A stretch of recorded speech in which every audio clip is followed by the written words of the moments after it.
My name is Margaret. I'm 28 years old, and 3 weeks ago I was dragged out of my own family estate by my hair by my own father. Until that day, I had lived a life that many would envy, raised in a Southern dynasty, born into wealth, educated at Ivy League schools, and mentored by my grandfather Thomas, a man whose legacy built Montgomery International from the ground up. But when he died, everything changed. His will, which had always been clear, everything to me, including his $15 million controlling share of the company, was quietly buried by the very people who shared my last name. That morning, I had come down for coffee and found Claire, my older brother Charles, and my parents all sitting in the grand dining hall like it was any other day.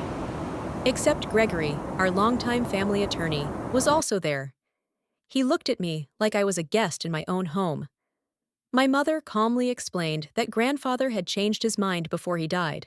The trust fund and estate now belong to Charles, she said as if reading off a grocery list. You need to vacate today. I laughed, thinking it was some cruel, tasteless joke. But the laughter caught in my throat when two uniformed private security guards stepped in from the hallway. I didn't go quietly. I screamed, I begged, I asked them to let me see the will, anything. That's when my father lost patience. He grabbed a fistful of my hair and physically dragged me out the door like I was garbage. My suitcase burst open on the driveway, my personal belongings spilling into the dust, and the front door slammed behind me like the final insult. My scalp was still burning when I stood in the street staring at the mansion I had grown up in, the house my grandfather built, now taken from me by people who had always looked through me. But what they didn't know was that I wasn't done. Not even close. I spent that first night in a $49 motel room off I-26, the kind with flickering hallway lights and cigarette burns on the comforter. My scalp still ached, and the echo of the front door slamming behind me kept looping in my mind. I had nothing but a duffel bag, my laptop, and the clothes I was wearing when my father threw me out. I stared at the cracked ceiling, unable to sleep, feeling every ounce of betrayal sink into my bones.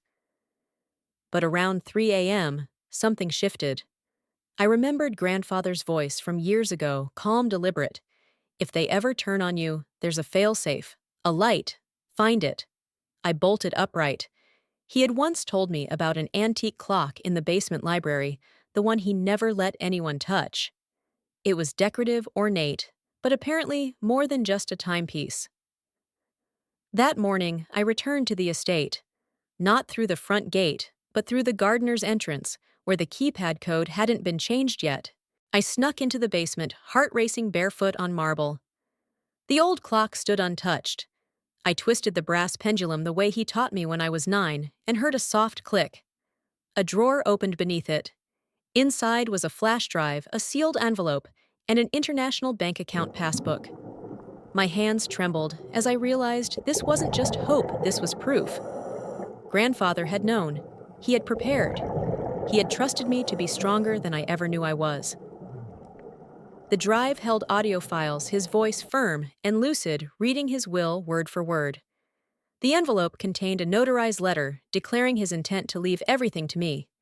And the bank account, Lifeline, $850,000 in emergency funds set up under my name. If you've ever felt like your family plotted against you when you were at your lowest, or you've had to claw your way back from betrayal, comment yes below and subscribe to follow this journey to the end. Because what came next wasn't just revenge, it was revelation. I wiped my tears, packed the evidence into my jacket, and walked back into the night. They thought they buried me, but I was the seed. I didn't sleep again for days. My mind couldn't rest, not with the flash drive burning a hole in my purse, and the sound of my grandfather's voice playing on repeat in my ears. Every breath I took felt heavier, more deliberate. I wasn't just a woman who had been wronged. I was now a woman with proof, with purpose. I checked into a furnished short-term rental under a fake name and called the only person I knew would believe me. Julian Marks, my former professor, turned investigative journalist. He picked up on the first ring. It happened, I whispered. They stole it all. Within 24 hours, we were sitting across from each other in a coffee shop in downtown Charleston. I slid him the flash drive. His eyes scanned the files and widened. "Margaret, this isn't just betrayal. This is fraud. Criminal fraud." He connected me with a legal contact, Penelope Reed, a fierce litigation attorney who specialized in estate manipulation cases. She didn't blink when I told her my story. She had seen powerful families do far worse. While Julian prepared a quiet media dossier to leak only when the time was right, Penelope and I began building a case, one document at a time. Every forged signature, every email they thought I'd never see, every timeline discrepancy, we dug through it all. My brother Charles had already begun making executive decisions with my grandfather's company. He fired loyal board members and started selling off assets to cover personal debts. My mother, meanwhile, had begun converting antique family heirlooms into cash through a shell auction house in Atlanta. They weren't just greedy, they were reckless. Each misstep gave us more leverage, but I wasn't doing this just to win back my inheritance. I wanted them exposed. I wanted the public to see who they really were, because for years I'd played the quiet daughter, the overlooked granddaughter, the polite family shadow. That version of me was gone. Margaret 2.0 was strategic, relentless, and no longer afraid to burn bridges that were built on lies. And if they thought this was going to be a private embarrassment, they were about to find out just how public the reckoning would be. 3 weeks later, the courtroom was packed. I walked in wearing a navy pantsuit my grandfather had once picked for me during a trip to New York, tailored to fit the woman I had become, not the girl they threw out like trash. Across the aisle sat my parents and Charles, smug in their arrogance. My mother barely looked at me. Charles wore a smug grin, his arm draped over the back of his chair, like he was waiting for a brunch reservation, not a legal reckoning. The judge, Honorable Rebecca Linley, was known for her no-nonsense approach. Penelope stood tall beside me, calm but deadly. "We have reason to believe the will presented by the Montgomery family is a forgery, Your Honor," she began. Gasps rippled across the gallery. William played the violin, and grandfather's voice, clear composed, reciting his final wishes. His words, "I leave my estate and control the shares to Margaret, who has always upheld the family name and integrity." My mother's face burned with color. My father shifted uncomfortably. But Charles promised, laughed loud and condescending, until Penelope hit him with the next blow, proof of his forged signatures, financial misconduct, and statements contradicting sworn affidavits. The courtroom silence was deafening. The judge requested a recess. Outside the chamber, cameras clicked. Reporters pushed microphones toward my face. "Ms. Montgomery, any comment on the accusations against your family?" I looked directly into the lens. "I'm just here to defend what was never theirs to take." The second session was even worse for them. Julian had quietly leaked excerpts of their offshore accounts, including one transaction where they tried to liquidate property meant for charitable causes my grandfather had supported for years. When the final gavel hit the bench, Judge Linley ruled in my favor: reinstatement of the original will, immediate seizure of any liquidated assets, pending full audit, and an ethics review for Gregory, the family lawyer. My parents didn't just lose the case, they lost their public image, their credibility, and the illusion of control. But I didn't feel triumphant. I felt focused, because I knew this wasn't the end. It was only the end of their beginning, and the beginning of mine. In the weeks following the court ruling, I didn't move back into the family estate. I could have. The locks were changed in my favor. The staff who remained were loyal to my grandfather, not my parents. But something inside me had shifted. I didn't want to step back into a house soaked in betrayal. I wanted to build something of my own, on my terms. I met with the board of Montgomery International, most of whom had been bullied or bribed into silence during Charles' brief and chaotic reign. I gave them a choice: stay and help rebuild, or leave with dignity. Surprisingly, many stayed. They remembered my grandfather's leadership and were ready to follow someone who carried his true values. I immediately halted all pending asset sales, froze Charles's expense accounts, and began restoring the Montgomery Foundation, my grandfather's greatest philanthropic legacy, which my mother had quietly gutted to fund her designer addiction. Then, in one of my first major moves as CEO, I announced a 10% profit reinvestment into a nationwide scholarship program for young women in business and engineering fields I had been discouraged from as a child. The media spun it as revenge. I didn't care. Let them call it what they wanted. This wasn't about revenge. It was about righting the wrongs they thought would stay buried.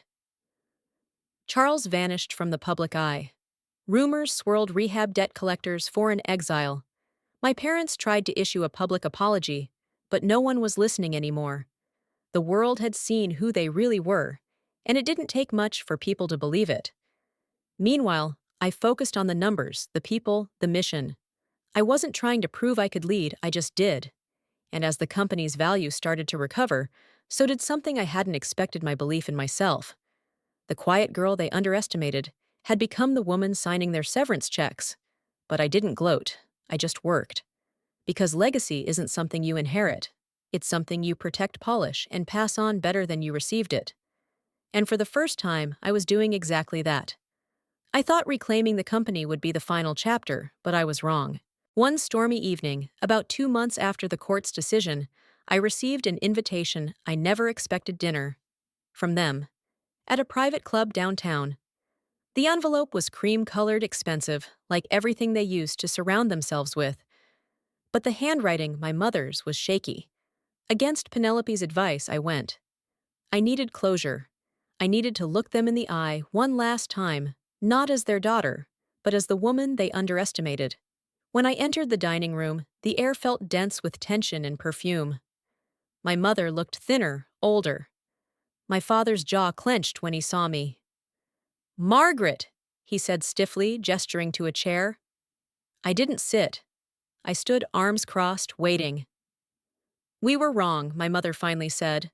"Your grandfather's decision. We didn't agree, but we handled it badly. Badly. They had me dragged out of the house like a criminal. My father tried to talk business, suggesting a family reconciliation to salvage reputation. I realized then they hadn't called me to make amends. They called me because their name was crumbling, and I was now the only person who could save it. I leaned across the table, voice low but firm. "You didn't just steal money. You tried to erase me. But I wasn't built from your image. I was built from his." I dropped a copy of the reinstated will on the table and turned to leave. My father muttered something under his breath. I turned back. "Say it louder," I snapped. But he didn't. Because in that moment, even he knew he had lost. Completely. Walking out of that club, rain soaking my blazer, I didn't feel cold. I felt clean. Because forgiveness doesn't always look like reunion. Sometimes it looks like indifference. And power, real power. It's when they beg and you no longer need to answer. What started as revenge had become evolution. They made me question my worth, my voice, my legacy. But I found all three. Not by taking from them, by refusing to let them take anything else from me. In the weeks that followed that dinner, I didn't hear from them again. No calls, no letters, no sudden displays of affection. Just silence. And it was the most peaceful sound I had ever known. I returned to my life not as the girl desperate for their approval, but as the woman who no longer needed it. I redecorated my new office at Montgomery International, replacing the portraits of past CEOs, my father included, with a framed quote from my grandfather: "Legacy is not inheritance. It's action." Every day I walked into that building, I did so for the future, not the past. I met with young entrepreneurs, launched grants for female founders, and kept the Montgomery Foundation's mission front and center. But most importantly, I began writing. My story. Not as revenge, but as remembrance. Because for every Margaret out there, there's a lesson: blood doesn't make a family. Loyalty does, respect does, and no one gets to tell you that you don't belong when you've built yourself from ashes. One rainy morning, I walked past that same country club again. My reflection in the window caught my eye, not because of the clothes or the title, but because I finally recognized the woman staring back. She was mine now. My story had begun with betrayal, but it ended with choice. And I chose myself. If you've ever been pushed out by the people who were supposed to love you most, or if you've been forced to fight for what was already yours, subscribe and drop a comment below. Tell me where you're watching from and type I choose me if you've ever had to walk away from a toxic legacy. Because sometimes the best revenge is becoming untouchable. See you.